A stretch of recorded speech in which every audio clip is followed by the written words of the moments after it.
Point Vision permet aux médecins qui travaillent dans ce groupement de faire de la recherche scientifique. Nous parlions de cette recherche depuis plusieurs années. Elle a commencé à se mettre en route il y a à peu près 3 ans. Nous avons créé pour cela un comité médical consultatif qui permet de réunir à la fois des médecins de nos centres et des chefs de service d'hôpitaux universitaires qui vont nous proposer des sujets. Si nous validons le projet, un médecin référent est désigné pour s'en occuper un peu plus spécialement par la suite. Et nous transmettons à ce moment-là à tous les chefs de centre le but de cette étude. Nous avons vite réalisé que l'importance de nos fichiers et la tenue de nos fichiers nous permettent en fait d'en sortir beaucoup de données.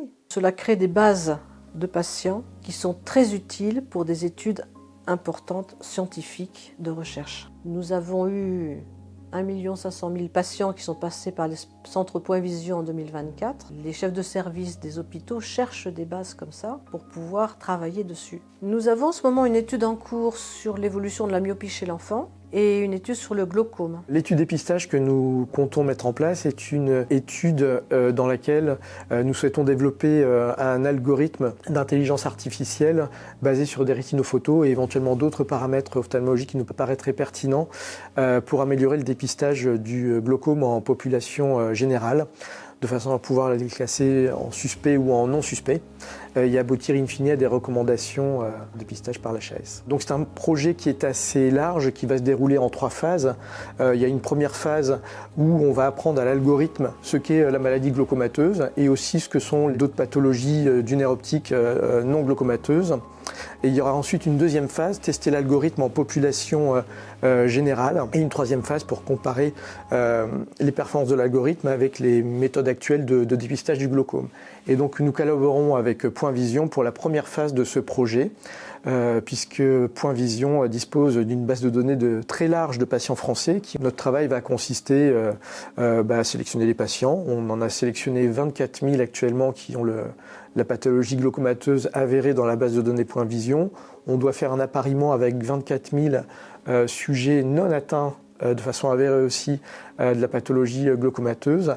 Et donc on va commencer à trier un peu tout ça et améliorer les performances de l'algorithme, apprendre à l'algorithme ce qu'est la pathologie glaucomateuse et ce qu'est un patient qui n'est pas atteint de glaucome. L'intérêt de la collaboration avec Point Vision, c'est le volume de données de patients standards qui n'ont pas de pathologie et le volume de données aussi important en population générale de patients atteints de glaucome avec une grande diversité d'âge, mais aussi de sévérité de la maladie, ce qui va nous permettre d'avoir un algorithme qui pourra avoir de bonnes performances. En tout cas, il aura pu s'entraîner sur toute la diversité de la pathologie qu'on peut retrouver en population générale. Et en fait, c'est en échangeant avec nos collègues qu'on s'est aperçu qu'une collaboration pourrait être intéressante et c'est tout à fait prometteur de faire participer les centres privés qui ont des diagnostics avérés à la recherche clinique et universitaire.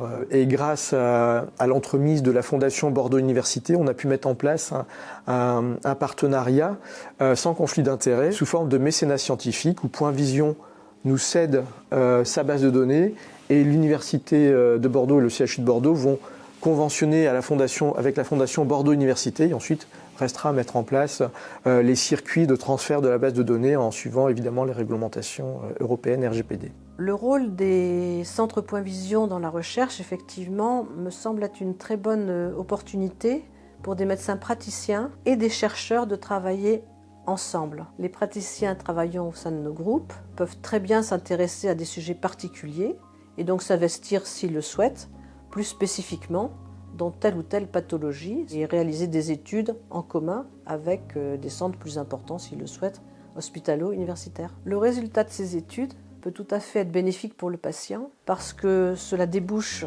sur la réalisation de nouvelles technologies, de nouveaux médicaments. Je pense qu'il est important de tenir compte de la diversité des ophtalmologistes et de la diversité des bases de données disponibles. Ce qui compte, c'est la robustesse d'une étude clinique ou d'une étude fondamentale. Et il faut profiter des forces françaises en quelque sorte. Point Vision a l'avantage d'être très structuré, d'être présent sur l'ensemble du territoire, d'avoir une base de données commune. Et donc ça lui donne une force de frappe assez importante. Et donc cette collaboration est dans laquelle L'université va apporter son expertise en termes de recherche, en termes de sélection des patients, en termes de monitoring de la base de données.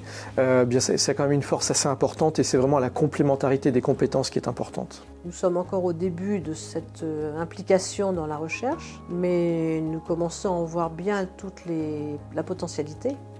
Et je pense que les nouveaux médecins qui nous rejoignent auront ça en tête, que ce n'est pas de quitter l'hôpital qui va leur faire perdre toutes leurs possibilités de publication, mais au contraire d'entrer dans un groupe qui pourra échanger entre médecins du groupe et avec des hospitalo-universitaires pour faire publier des études soit internes au groupe Point Vision, soit tout à fait externes ou avec l'aide de ces hôpitaux plus importants.